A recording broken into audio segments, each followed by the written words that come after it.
사랑해 주님, 감사합니다. 이 시간 주님 앞에 나와 예배드리는 귀한 시간, 하나님을 진정으로 예배하며 시대와 때를 따라 운행하시는 하나님의 역사를 믿고 의지함으로 믿음을 더하여 주셔서 우리에게 주신 귀한 은혜의 때를 귀한 열매로 주님 앞에 봉헌드리고 살아갈 수 있는 능력, 우리 더 큰 사랑 허락해 주시옵소서. 예배 시종을 주장하여 주시기 원합니다.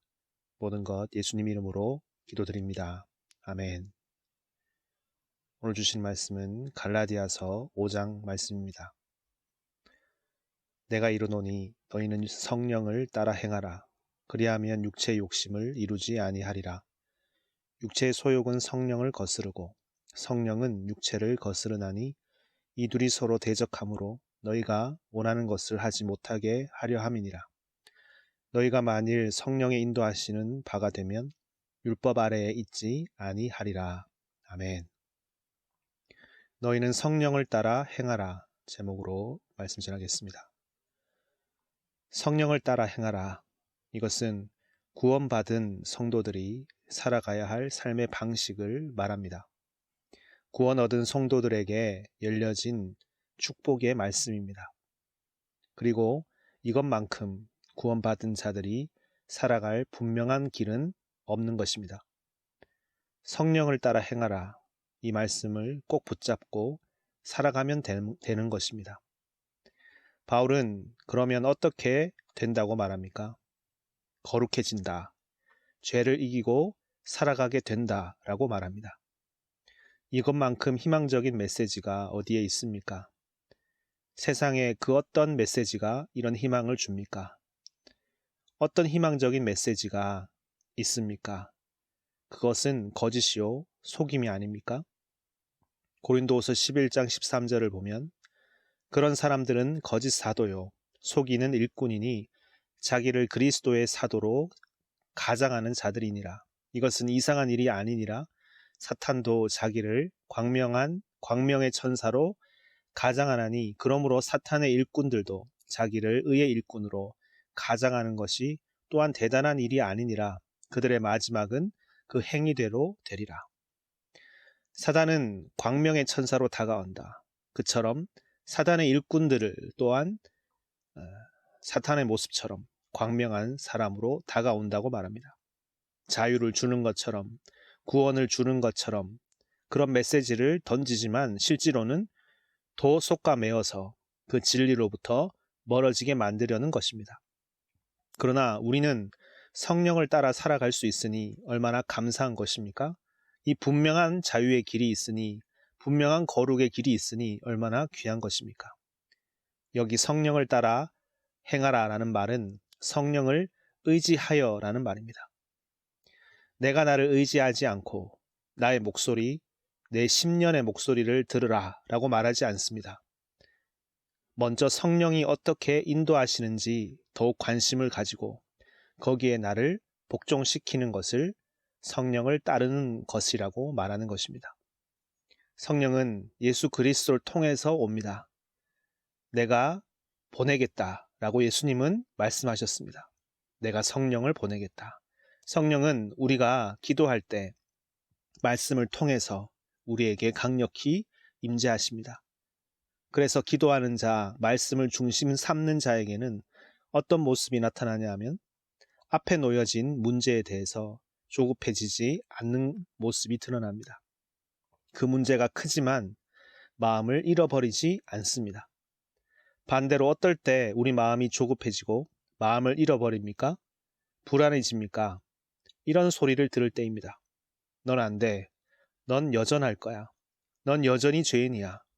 너의 결국은 지금 이 모습 그대로일 거야. 이 소리를 내내 듣는다고 해보십시오. 힘이 빠질 것입니다. 도전할 수 없게 될 것입니다. 그런데 여러분, 성령은 여기에 한 가지를 더 말하는 것입니다. 성령은 너가 그렇게 약할 때, 너가 그렇게 할 수 없을 때, 너가 그렇게 여전할 때, 그 약함을 인정할 때, 그때 하나님의 능력이 드러난다. 그때 진정으로 너가 온전케 되는 것이다 라고 말하는 것입니다. 고린도후서 12장 8절에 이것이 내게서 떠나가기 위하여 내가 3번 주께 간구하였더니 나에게 이르시기를 내 은혜가 내게 족하도다. 이는 내 능력이 약한 데서 온전하여 짐이라 하신지라. 그러므로 도리어 크게 기뻐함으로 나의 여러 약한 것들에 대하여 자랑하리니 이는 그리스도의 능력이 내게 머물게 하려 함이라. 너는 할 수 없으나 하나님께서 하신다. 육체의 약함을 인하여 바울은 3번 주께 간구하였다고 했습니다. 이것을 저에게서 떠나가게 하소서. 이 육체의 고통을 없게 하소서. 스스로는 끌어낼 수가 없으니 하나님 앞에 나와 간구한 것입니다. 그런데 그때 주님께서 이 대답을 하신 것입니다.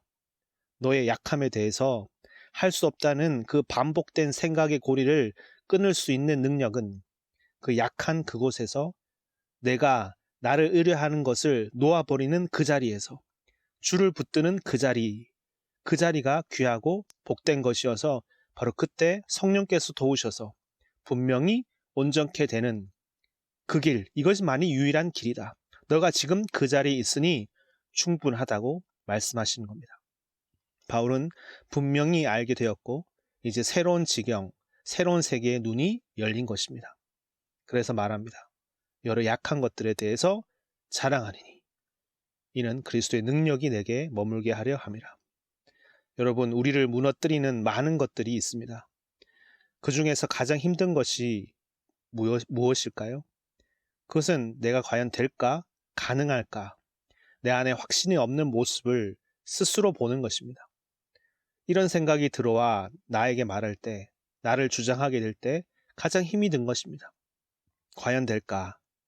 그런데 그러면서도 이 일을 할 수밖에 없는 이러지도 저러지도 못하는 자신의 모습을 발견할 때 또한 괴로운 것입니다. 과연 될까 하는 그 일을 할 수밖에 없는 나의 현재, 차지도 덥지도 않는 나의 모습, 지금 하고 있는 것이 잘 안 되면 이제 박차고 새로운 것을 해 가야 될 텐데, 새로운 시도를 해야 될 텐데 그런 용기나 힘도 없는 것입니다. 그렇다고 지금 하는 일에 대한 희망과 소망도 없는 것입니다. 도대체 어떻게 합니까? 이렇게 믿음을 잃어버린 인간 안에 깊은 신음이 있는 것입니다. 이것이 육체 가운데 있는 소욕입니다. 오늘 바울이 말하고 있는 육체의 소욕이라는 것은 뭔가 적극적으로 무엇을 찾는 행위라고 보기 이전에 왜 그런 일을 행하게 되는 것입니까? 그 안에 믿음이 없기 때문입니다. 그 안에 소망이 없기 때문에 그런 것입니다. 오늘 본문의 19절에 보면 육체의 일은 분명하니 곧 음행과 더러운 것과 호색과. 여러분, 왜 음행합니까? 육체의 소욕을 따라 음행하는 것입니까? 육체의 사랑은 곧 후회하게 됩니다. 곧 식어집니다. 인간의 사랑이 누가 통계를 낸다고 합니다. 3년이 지나면 그 뜨거웠던 첫 시작의 사랑은 식어진다고. 누구나 다. 그러면서도 왜 찾습니까? 왜 그 사랑을 또 찾습니까? 그것은 단 하나입니다. 하나님의 사랑을 잃어버렸기 때문입니다. 20절에 우상 숭배와 주술과 원수 맺는 것과 분쟁과 시기와 분냉과 당 짓는 것과 분열과 이단과 투기와 술 취함과 방탕함과 또 그와 같은 것들이라. 이 육체의 소욕이라고 합니다. 왜 술 취합니까? 왜 방탕합니까? 무엇인가에 힘을 빌려서 즐거움과 기쁨을 얻으려고 하는 것이지 않습니까? 그것은 결국 진정한 기쁨이 무엇인지, 그 진정한 기쁨의 원천인 하나님을 잃어버렸기 때문입니다. 그 하나님을 잃어버린 인간, 그것을 우리는 육체된 나라고 얘기합니다. 육체된 인간은, 하나님이 채워지지 않은 인간은 육체입니다. 그 육체를 내버려 두면 이런 길을 가게 된다는 겁니다. 육체 가운데 거함으로 오는 모든 한계와 어려움, 그로 말미암아 다른 것을 쫓아 사는 모습, 그리하여 죽음으로 가는 것이 인간의 모습이다. 육체 안에 있는 인간의 모습이다. 그러나 바울은 여기서 한 가지를 더 말하는 것입니다. 이것을 바울은 성령의 소욕이라고 말합니다. 여러분, 인간에게 성령의 소욕이 있습니다. 내가 육체의 소욕만 있나요? 아닙니다. 인간 안에 육체의 한계 안에 갇혀서 그 육체를 따라가려는 모습만 있는 것이 인간입니까? 아닙니다. 우리 안에 특별히 예수 그리스도의 사랑으로 말미암아 구원받은 자 안에 무엇이 있습니까? 진정으로 중생한 자 안에는 하나님 안에서 얻는 기쁨을 누리면서 살아가기를 기뻐하는 나의 모습이 있는 것입니다. 갈라디아서 5장 16절에 내가 이르노니 너희는 성령을 따라 행하라. 그리하면 육체의 욕심을 이루지 아니하리라. 육체의 소욕은 성령을 거스르고 성령은 육체를 거스르나니 이 둘이 서로 대적하므로 너희가 원하는 것을 하지 못하게 하려 함이니라. 여기 중요한 말이 무엇입니까? 두 나의 싸움이 있다. 성령의 소욕과 육체의 소욕. 그런데 바울은 더 중요한 것은 뭐냐? 지금 바울이 말하려고 하는 것은 철저하게 두 나를 구별해 내면서 그 중에 참된 나는 무엇이라고 말합니까? 이제 나는 하나님의 자녀로서 내가 원하는 것은 바로 선이다. 하나님의 뜻이다 라고 말하는 것입니다. 이런 구분이 분명하는 것이 필요합니다. 로마서 7장 19절에 보면 내가 원하는 바 선은 행하지 아니하고 도리어 원하지 아니하는 바 악을 행하는도다. 21절 그러므로 내가 한 법을 깨달았노니 곧 선을 행하기 원하는 나에게 악이 함께 있는 것이로다. 여기 뭐라고 얘기합니까? 내가 원하는 바는 악이고 원하지 않는 바가 선이다 라고 하지 않죠. 내가 원하는 것은 선이다. 원하지 않는 것은 바로 악이다. 이 분명한 이 변화를 확인하는 것이 필요합니다. 나는 누군가, 나란 존재는 선을 행하기를 원하는 나이다. 그 안에서만이 참된 기쁨을 찾는 나임을 이렇게 확정해야 됩니다.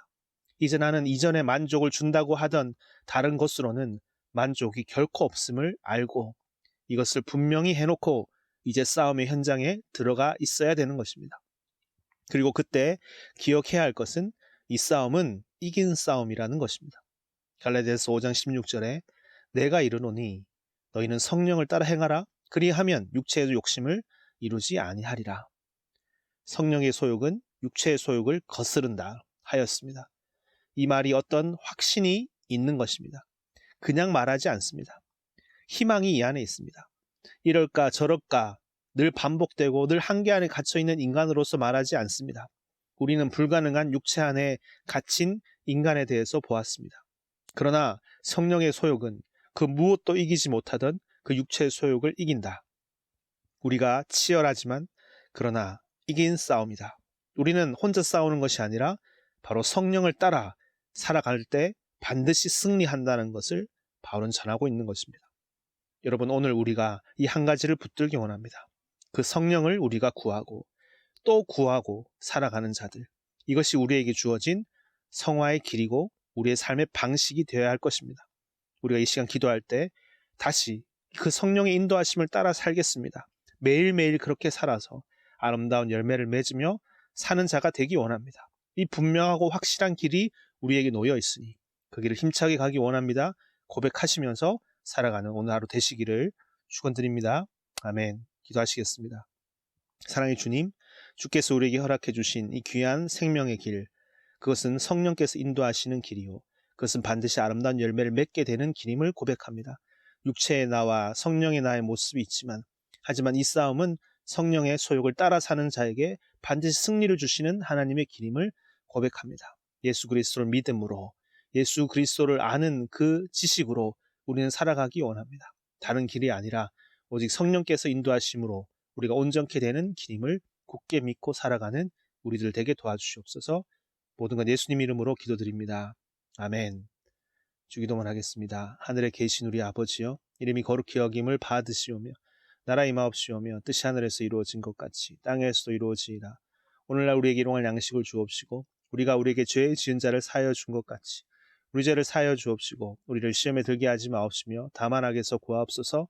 되게 나라와 권세와 영광이 아버지께 영원히 있사옵나이다. 아멘. 이 시간 기도하는 시간입니다. 먼저 오늘 주신 말씀 붙들고 기도합시다. 주님, 우리가 성령의 인도하심을 따라 사는 자 되게 도와주시옵소서. 이 길을 확신을 가지고 믿음으로 걷는 자들 되게 도와주시옵소서. 고백하시면서 기도하겠습니다. 가지고 나오신 기도 제목과 교회 공동체에서 기도하시다가 자유롭게 돌아가시면 됩니다. 기도하시겠습니다.